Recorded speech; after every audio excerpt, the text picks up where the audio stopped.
Phoenix Collective. Welcome back to Taboo Talks with Krystal, the podcast where we get real about life's toughest topics and dive into stories of resilience, transformation, and purpose.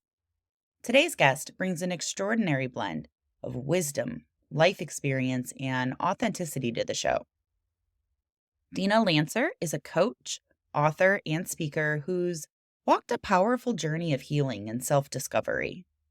She's the author of Breaking to Breakthrough and a passionate guide for those ready to release limiting beliefs and step into their truest selves. Dina's story is raw, real, and filled with lessons. From surviving abusive childhood to navigating addiction, spiritual deconstruction, and even a recent injury that led her to deeper self-reflection. Dina's life has been a testament to the power of transformation. If you're tuning in today and have ever felt stuck in patterns of pain, shame, or doubt, this conversation is for you.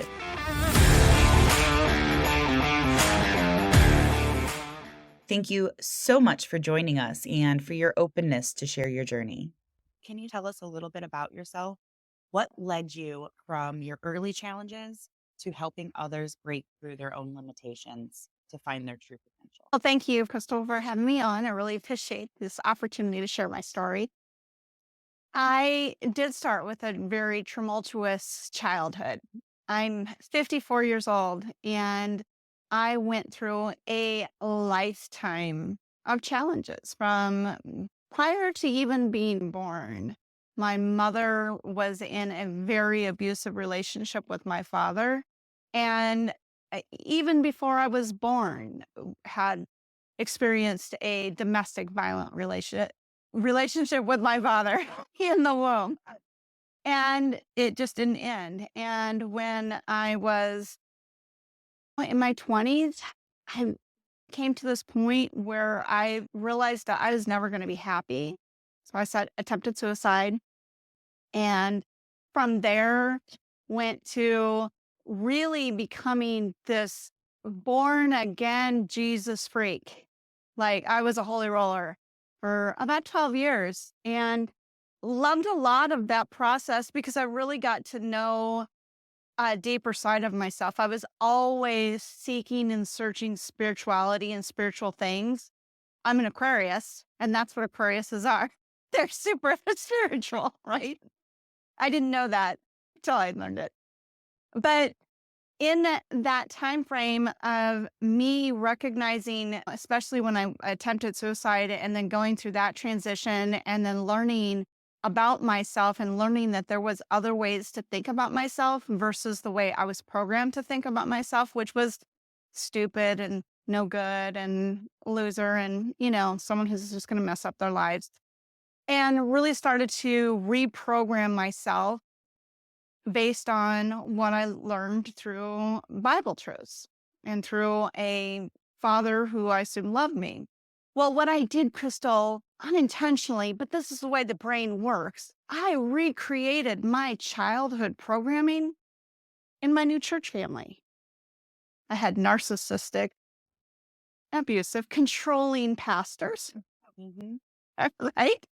And so when my daughter, 16 at the time, started running away and using drugs as her coping mechanism for being molested when she was 12 by a close family friend, the church was just like nowhere.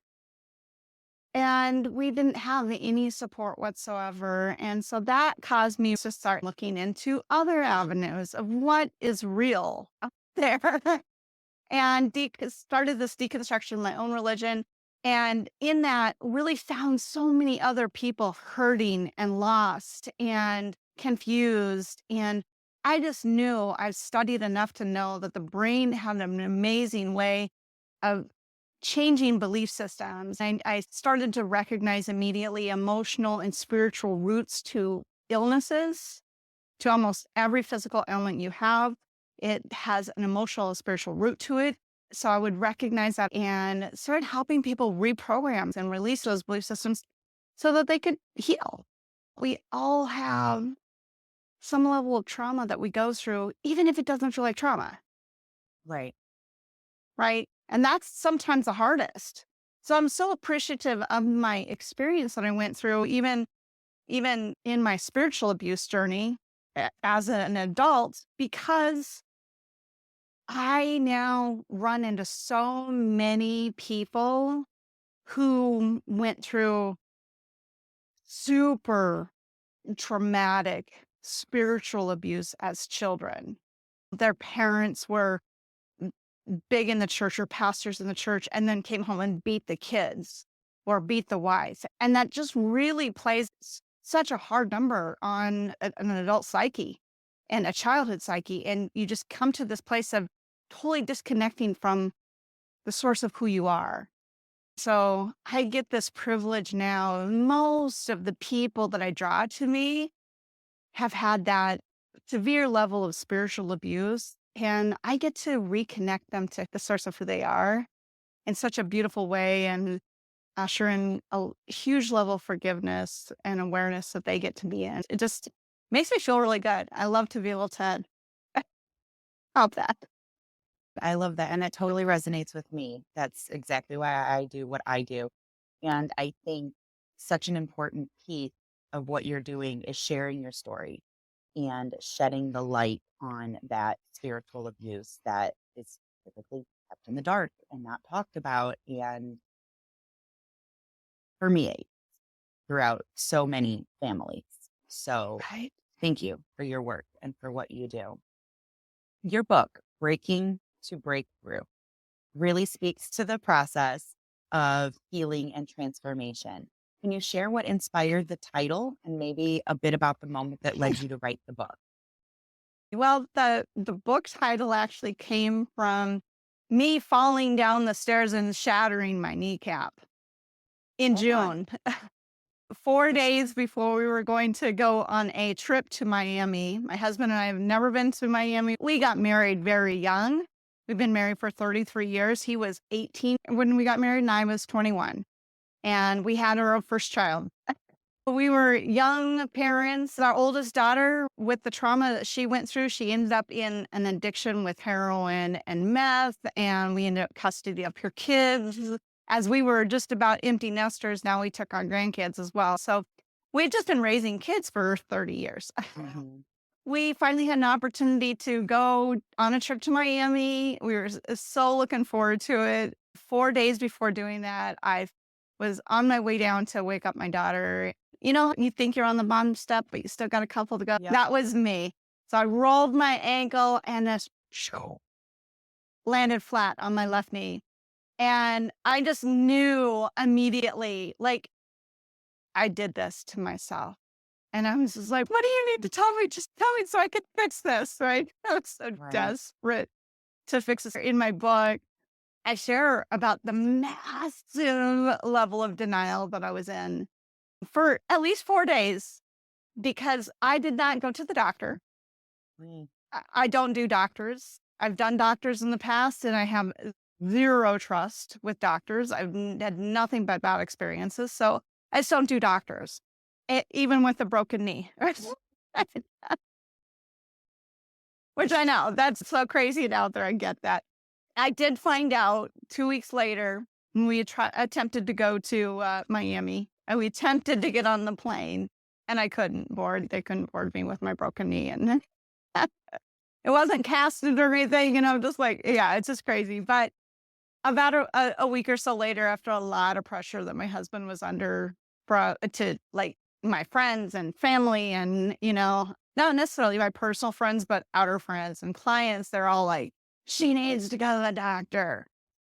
And so I finally found a chiropractor who would do x-rays on external limbs and treat external limbs. He was such a godsend for us and just really understood and worked with me and allowed my process to be what my process was going to be. He helped my system get aligned so it could heal itself. In that process, got this opportunity to cocoon.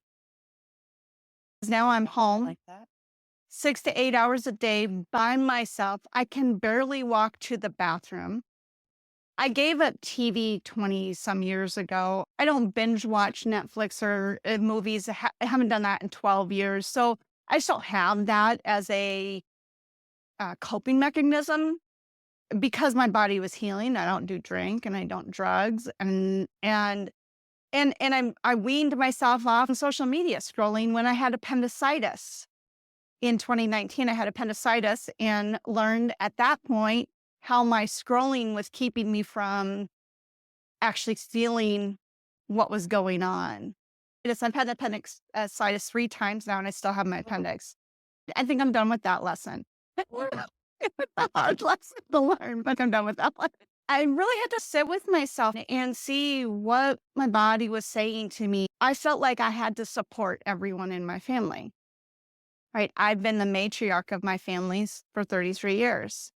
And I wanted to step out and do things that would make me happy, really launch into speaking and coaching. And I just didn't feel like I had the room to do that because we worked full time. And it's hard to work full time and launch another side business. I gifted myself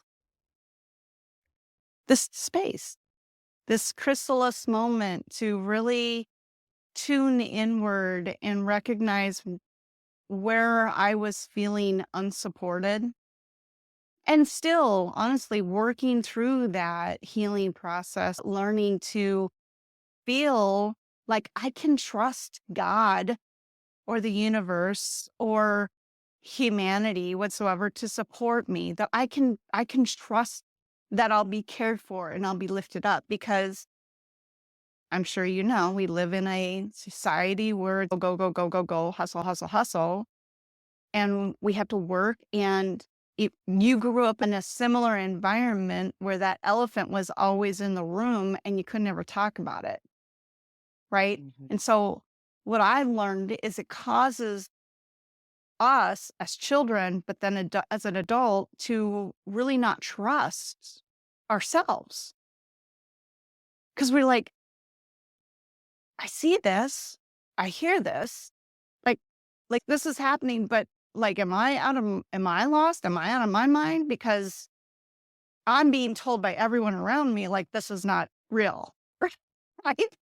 I just learned to develop a huge distrust with myself and not only with myself, but then with God, with the universe, with that spirit, with everything. And so still really working my way through that trusting essence. I have found recently so many people I talk to are feeling the exact same thing. We can't trust the systems that we live in, right, anymore. It seems like all of our systems are crumbling around us. Everything we Mm. thought we could trust, we can't trust anymore. And it's interesting when you look at the astrology of things, that's where we're at astrologically. That's part of where we're at astrologically is this layer of humanity learning to trust itself. It's just really interesting in that So, regard. it, is that where the breakthrough comes from? Where did your Well, breakthrough come in? the breakthrough came through me being able to sit still with myself and start to really recognize the stories that I were telling myself. The transformation that occurred for myself was really leaning into finding out who I was. Why am I here? Everything about me speaks volumes to saying, you're here to empower others to be their authentic expression. That's why I'm here. Like I said in my bio, I study astrology and human design and Enneagram, all these things. I just do it enough to be dangerous. I just know enough of it to intuitively go, oh, that's why this is why I'm feeling.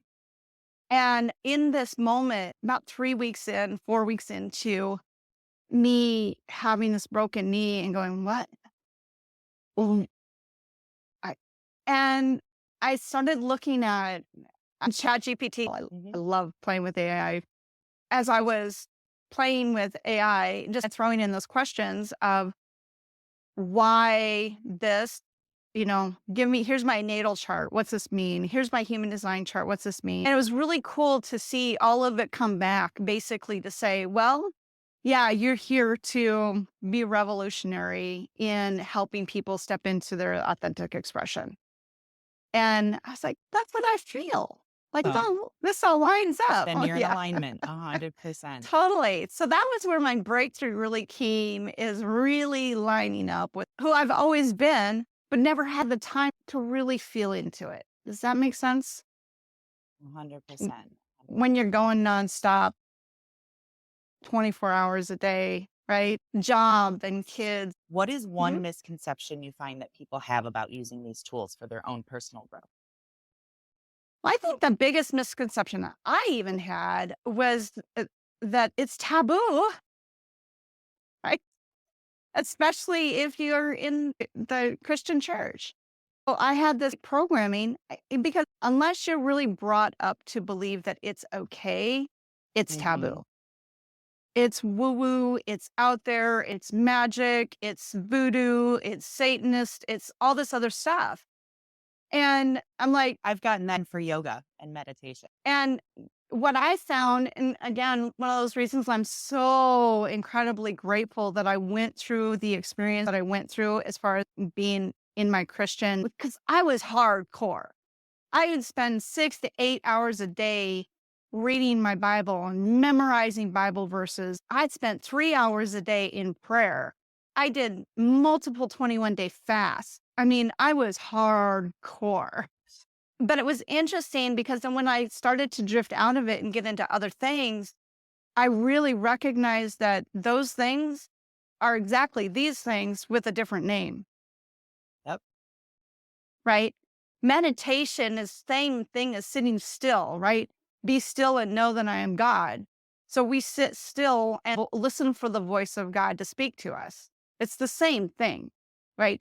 Intention is the same thing as a prayer, right?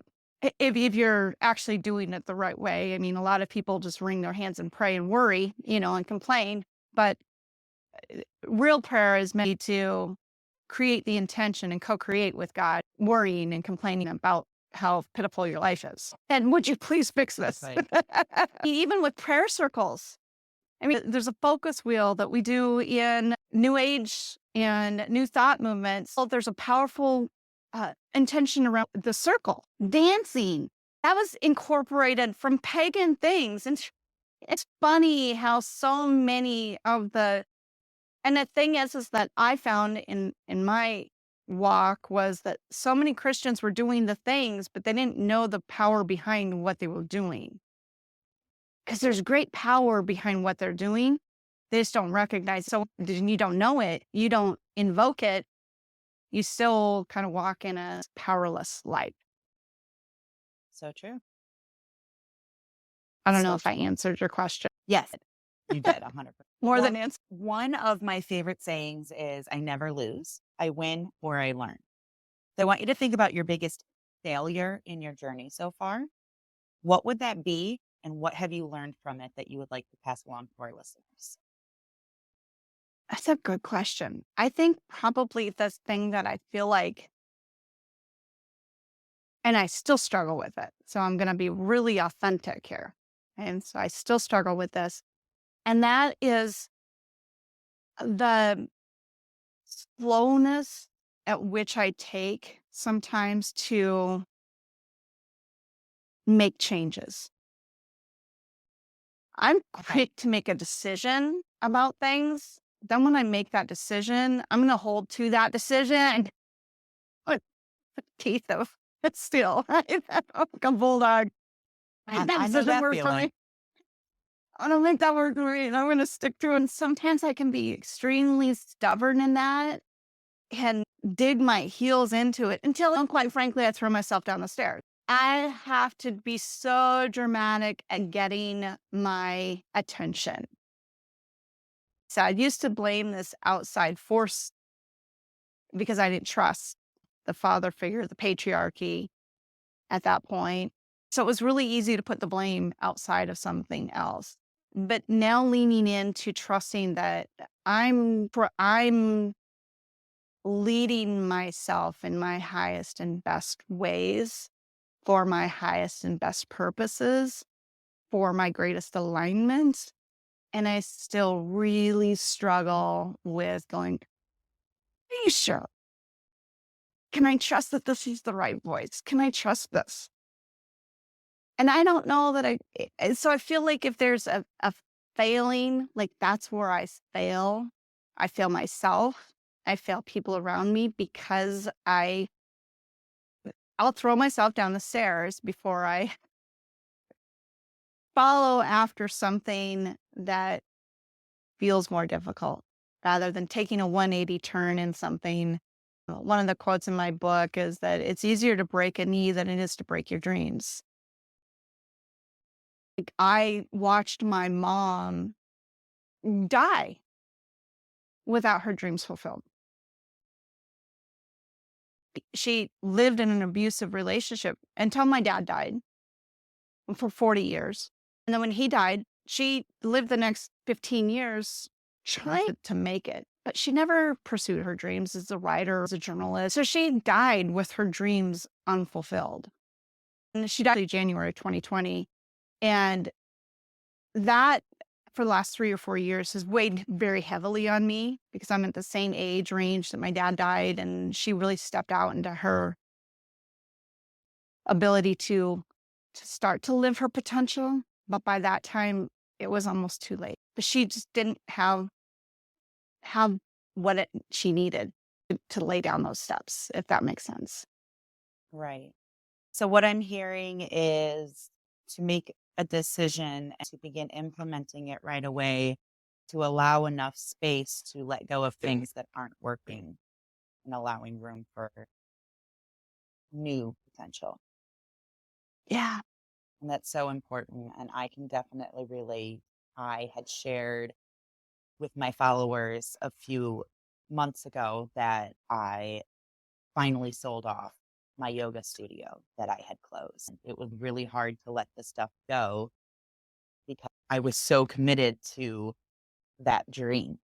And that Yeah. dream is over and it's time to shift and to pivot. And without letting go, it's impossible for me to open up for what the Right. future holds. So just letting go and having faith, walking in faith. For me, trusting my instinct and my intuition is really big in those scenarios.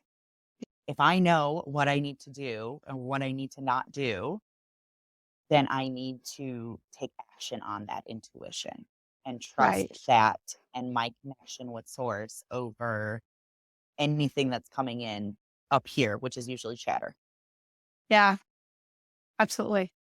And that's it's interesting that you're now going through that because that's what we're going through as a collective. The entire collective is going through that. You know, And I can feel that. and there's some people like you and I that are having to do it first. Mm. Right? Yes. And we're going to get it wrong. We're going to make mistakes because we're doing it first. Yeah. And that what being a Yeah. pioneer is all about. Paving Right. that. Yeah. Dina, Yeah. thank you so much for sharing your wisdom and your heart with us today. This conversation was amazing. And I know it's going to resonate with a lot of listeners who are ready to take control of their own story and start writing a new chapter for themselves and for their children. Mamas, if you've been feeling stuck in the past or like your story has already been written, to remember you have the power to rewrite it. Dina's journey is proof that no matter where you've been, you can change the direction of your life, create a new legacy for your children. And Dina has brought a wonderful free gift for you all, something to help you start unlocking your soul's potential and rewriting your story. Dina, do you want to let everybody know about that and how they can connect with you? Absolutely. So I am gifting everybody the PDF of my book. The beautiful thing about this book is that the appendixes that come with it, there's thought-provoking journaling questions, affirmations in the end, uh, discussion questions that you can work through. The feedback that I've gotten from the book has been life-changing. Like, this was a study guide for so many of my friends. Like, if you're not a reader, it's a 45 to 60-minute read. I made it small intentionally because my friends don't read. So I thought if I'm going to be able to create something that will help the most of people, was to create something that would be an easy, quick read. And what I found is that most of my friends have read through it first to get the story and then go back through it and use it as a tool to help them with their own transformation. So I have this as a free PDF, and I think you'll link that in your show notes. Yes, I will link that in the notes. Again, Dina, thank you so much for being here. I appreciate that, Krystal.